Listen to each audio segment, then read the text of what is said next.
Oi, gente, tudo bem? Bom, esse é o nosso primeiro vídeo da playlist sobre o Sociedade na América, o volume 1, Política. Já faz um tempo que eu vinha gravando com vocês uma playlist do Como Observar Morais e Costumes, né? Li várias passagens do texto, algumas completas, e agora a gente vai começar a falar sobre esse outro livro. Para quem ainda não me conhece, eu sou a professora Fernanda Alcântara, sou socióloga, sou advogada, meu mestrado e doutorado em sociologia pelo UPERJ, e eu tenho me dedicado a traduzir e publicar as obras traduzidas da Hersh Martineau para o nosso português brasileiro. É a primeira vez que a Martineau é traduzida para o português, depois de 200 anos de publicação das suas obras. Então tem sido uma experiência muito interessante, que tem me trazido excelentes conversas com outros colegas sobre esse período de fundação da sociologia e também sobre como a gente vê essa história da sociologia, principalmente com relação ao apagamento das mulheres.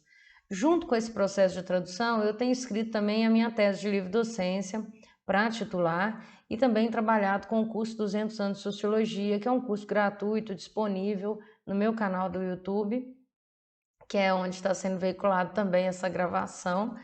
E lá a gente tem vários convidados falando não só sobre as mulheres apagadas, mas também sobre os teóricos que são esquecidos, às vezes, por escolhas políticas. Longe de querer fazer um julgamento de valor sobre a qualidade ou não desses teóricos e dessas teóricas, o que a gente está tentando fazer é mostrar para o público das ciências sociais e para outros interessados que existiram, o que é óbvio, né, vários outros indivíduos que colaboraram para essa formação da sociologia como ciência, agora que a gente vai completar 200 anos, né, em 2030. Então é isso, a gente vai começar agora uma nova playlist. Eu vou gravar para vocês alguns trechos desse livro, que é um livro bem menor, né? Um conteúdo muito denso, muito gostoso. É uma parte da parte é uma parte do volume 1. É a parte 1, política, né? São duas partes no volume 1 original. Política e economia. Economia é partida ao meio. Uma parte fica no volume 1, a outra parte fica no volume 2.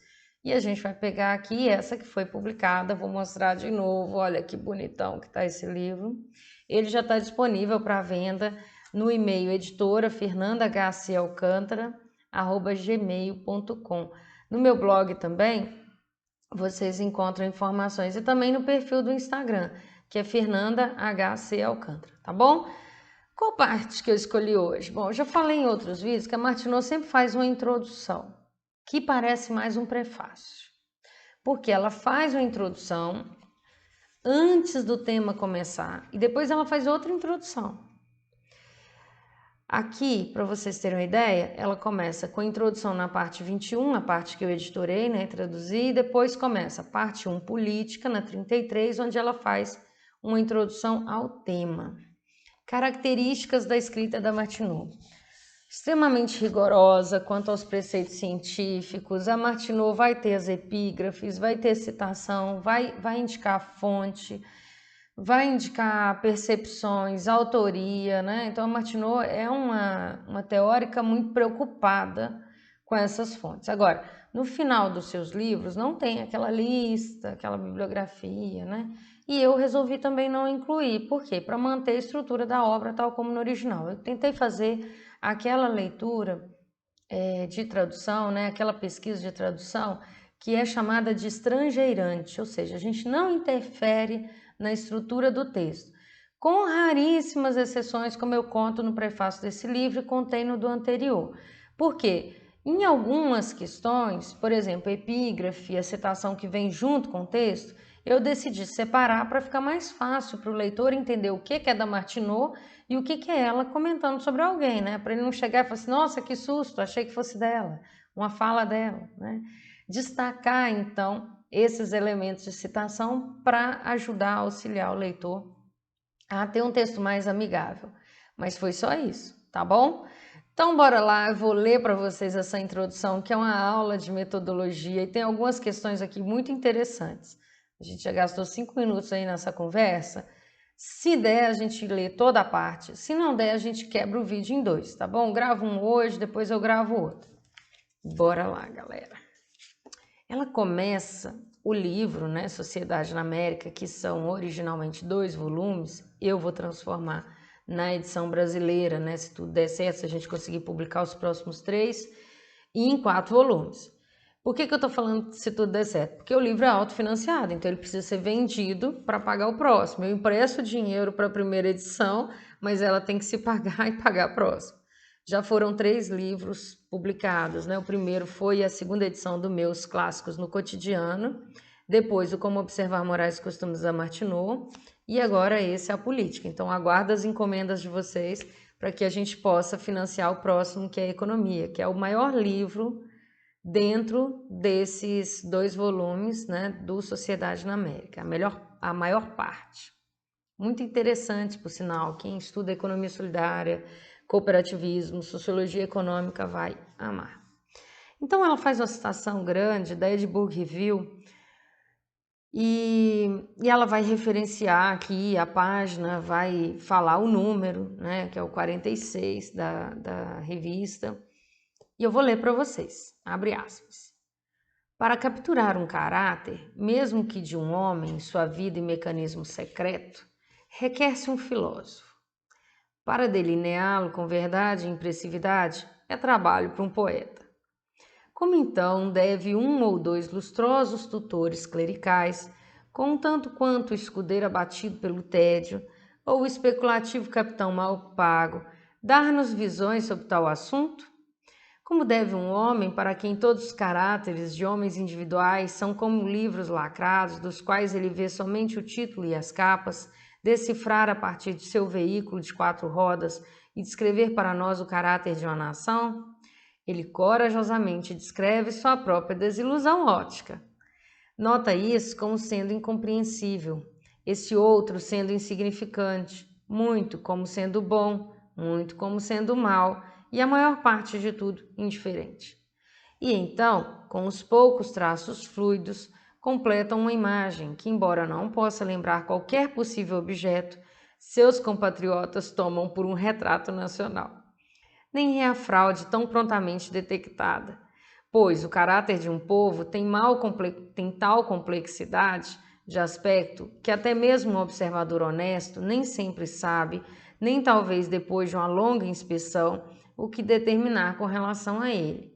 Do seu ponto de vista apenas acidental, a figura está diante dele como os traços em mármore com veios, uma massa de meras linhas aleatórias e tons e traços emaranhados, a partir dos quais uma fantasia vivaz pode formar quase qualquer imagem. Mas a imagem que ele traz consigo é sempre a mais pronta. Isso é tentado, responde tão bem quanto o outro, e um segundo comprovante agora atesta sua correção. Assim, cada um, em tons confiantes, embora seja com apreensão secreta, repete seu precursor. O repetido 100 vezes termina por ser acreditado. A nação estrangeira é agora, de uma vez por todas, compreendida, decidida e registrada adequadamente. E o milésimo burro escreve sobre isso como o primeiro burro. Bom, fecha aí as aspas. Vocês já perceberam que o tom que ela vai dar para a discussão, o tom inicial, é sobre metodologia. A Martineau era uma exímia pesquisadora, uma viajante, como a gente costuma dizer, mas uma exímia pesquisadora. Por isso que no livro anterior que eu publiquei, que é o Como Observar Morais e Costumes, ela vai dar essa aula de metodologia para a gente. Esse livro é fundamental para qualquer disciplina de sociologia, introdução à sociologia ou metodologia, e também para qualquer pessoa que esteja fazendo seu TCC, sua dissertação de mestrado, sua tese de doutorado. Por quê? Ele traz uma abordagem epistemológica muito importante e vai discutir, inclusive, métodos. Então, é muito interessante a leitura desse livro. Embora ele tenha sido publicado depois desse aqui, na verdade, eu recomendo a leitura dele antes.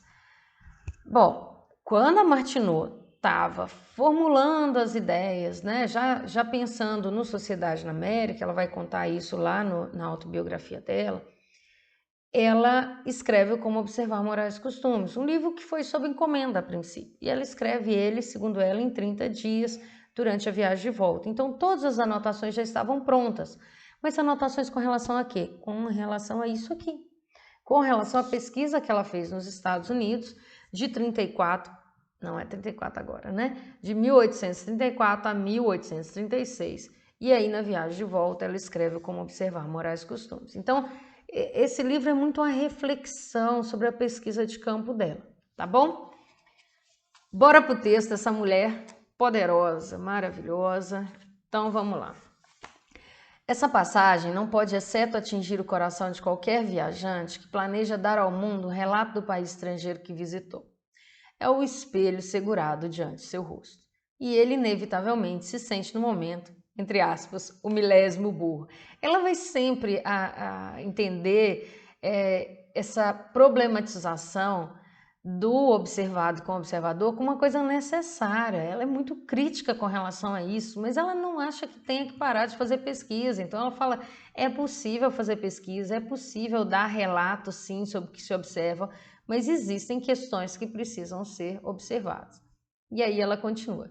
De minha parte, senti tão fortemente a verdade contida neste retrato, antes de me familiarizar com a passagem em si, que repetidamente coloquei de lado a ideia de dizer uma palavra impressa sobre a condição da sociedade nos Estados Unidos. Sempre que eu encontrava meia dúzia de opiniões irreconciliáveis, mas opiniões respeitáveis sobre um único ponto de doutrina política, sempre que meia dúzia de versões aparentemente justas de um único fato me eram oferecidas. Olha que ela está falando das contradições, né? Ela vai dizer, não é assim tão fácil a gente identificar se um relato é verdadeiro ou não. E ela vai fazer uma crítica a isso, ela vai dizer, será que isso é importante? Sempre que o brilho de prazer ao obter por algum acidente trivial um pedaço de importante conhecimento passado para uma pulsação de dor no momento de quanto deve permanecer escondido, onde um casual vislumbre revelava tanto, sempre que senti o quanto, com minha ninharia de conhecimento e em meio a meus vislumbres de convicção, estava à mercê de circunstâncias incontroláveis, flutuava agora aqui e agora lá, pelas correntes de opinião, como alguém pesquisando um continente de um balão, com apenas a luz das estrelas acima dele. Eu estava tentada a declinar a tarefa de generalização em tudo o que vi e ouvi. Nos intervalos, porém, senti que isso seria errado. Os homens nunca chegarão a um conhecimento um do outro se aqueles que têm a oportunidade de observação estrangeira se recusarem a relatar o que pensam e que aprenderam. Aliás, o que pensam que aprenderam. Ou mesmo colocar perante outros os materiais a partir dos quais eles próprios hesitam em construir uma teoria ou esboçar amplas conclusões. Em busca por métodos pelos quais pudesse comunicar o que tenho observado em minhas viagens, sem oferecer qualquer pretensão de ensinar os ingleses ou julgar os americanos, 2 expedientes me ocorreram, ambos os quais adotei. Um é comparar o estado da sociedade existente na América com os princípios sobre os quais professadamente está fundada, testando assim instituições com maiúscula, morais com maiúscula e maneiras com maiúscula, por um padrão incontestável ao invés de um arbitrário e assegurando-me o ponto de vista com meus leitores de ambas as nações. Então vejam bem, ela está retomando aqui um tema que ela já tratou lá no Como Observar Morais e Costumes, onde ela diz o quê? Ela vai dizer, aliás, pela ordem de publicação, ela diz aqui o que ela vai resgatar no Como Observar Morais e Costumes, né? Publicação original, não a que eu fiz. Ela vai dizer, o que a gente pode fazer é comparar, né, se o método comparativo existe, é comparar os princípios com a dada realidade observada. A gente não compara a França com os Estados Unidos, a gente não compara a Inglaterra com a França, isso é bobagem, isso é julgamento de valor, segundo a Martineau. Então ela falou do primeiro elemento, primeiro método que ela vai utilizar. Tá vendo como a Martineau é muito sistemática? Ela vai traçando esses métodos e vai informando para a gente o que é o passo a passo dela, e ela fala em alguns momentos para que os meus leitores possam ou refutar ou confirmar aquilo que eu estou asseverando. Ao trabalhar de acordo com esse método, meus principais perigos são 2. Eu estou em perigo de não aprender totalmente os princípios sobre os quais a sociedade nos Estados Unidos foi fundada e de errar na aplicação para estes dos fatos que vieram ao meu conhecimento. Quanto à última consideração, Estou totalmente sem esperança de minha própria precisão. É improvável, no mais elevado grau, que minha escassa obtenção de conhecimentos no amplo campo da sociedade americana deva apresentar uma amostra precisamente justa do todo. E aí, vocês notam aqui a ideia de uma humildade acadêmica, né, que prevalece e que vai evitar ao máximo, vai dizer claramente, eu não posso dizer que o que eu vejo é verdade. O que eu vejo é a minha visão. Olha, a gente tem o relativismo e a gente tem o relacionismo aí muito presentes. Aqui no início, o relativismo, né? O que eu falo tem a ver com o meu local de fala. O que eu falo tem a ver com o que eu pude ver. Mas existe a possibilidade de uma amostra que seja representativa do todo. E aqui ela diz, eu nem acho que eu consigo alcançar essa amostra. Então, a Martineau é muito crítica com relação a isso. E ela vai falar muito sobre a amostra e o universo, lá no Como Observar Morais e Costumes.